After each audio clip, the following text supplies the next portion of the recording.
नमस्कार, आप देख रहे हैं डीवी समाचार और मैं हूं आपके साथ गुंजन। तो आइए शुरुआत करते हैं आज की खास खबरों से। मध्य प्रदेश के मुख्यमंत्री मोहन यादव का बड़ा बयान, मोदी के वोट देने पर देश से आतंकवाद खत्म हुआ। खबर यूपी के बलिया लोकसभा 72 से बीजेपी प्रत्याशी नीरज शेखर के समर्थन में बलिया पहुंचे मध्य प्रदेश के मुख्यमंत्री मोहन यादव ने जनता को संबोधित करते हुए कहा कि 2014 में अपने मोदी जी को वोट दिया। उस वोट के बलबूते पर इस देश से आतंकवाद समाप्त हुआ। पहली बार ऐसा हुआ कि देश के सेनाओं ने देश के दुश्मन को उनके घर में घुसकर मारने की हिम्मत दिखाई।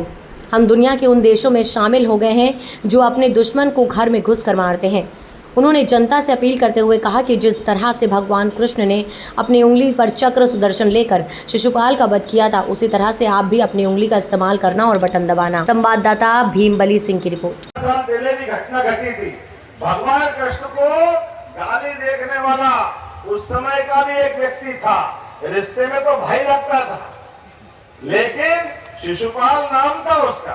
हे याद सबको, वो गाली बकता था और भगवान ने उनका अपना रिश्ता निभाने में, उनकी माँ आई थी, उन्होंने कहा मुझे इसका भविष्य मालूम है, कन्हैया तुमसे ही ये मरेगा, लेकिन मेरा बेटा है, मेरा प्रेम है, इसलिए इसको बचा लेना। तो भगवान ने कहा ठीक है बुआ जी, मैं गलती तो माफ करूंगा, 1 2 3 नहीं, मैं 100 गलती माफ करूंगा, लेकिन जैसे 100 हो जाए फिर मेरे से मत बोलना।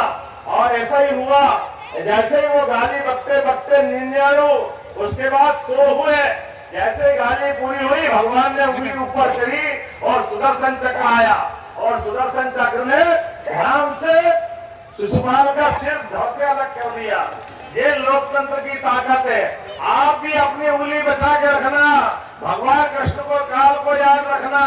ये गाली बकने वाले जितने मिल जाए, जिस दिन वोट पड़ेंगे उस दिन आप अपनी उंगली का सदुपयोग करना, अपने आप ये सारे के सारे लोग धराशायी हो जाएंगे। 2014 में आपने मोदी जी को वोट दिया था, उस वोट के बलबूते पर इस देश से आतंकवाद समाप्त हुआ।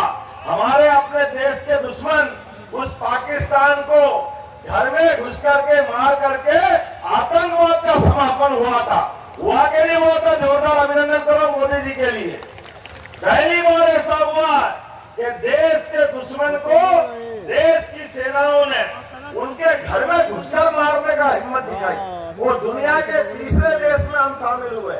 एक अमेरिका जो अपने देश के दुश्मन को कहीं भी मारता है, दूसरा इजराइल, और मोदी जी के नेतृत्व में तीसरा देश बना भारत। ये चुनाव इस बात का है कि हम देश को कहां ले जाना चाहते हैं।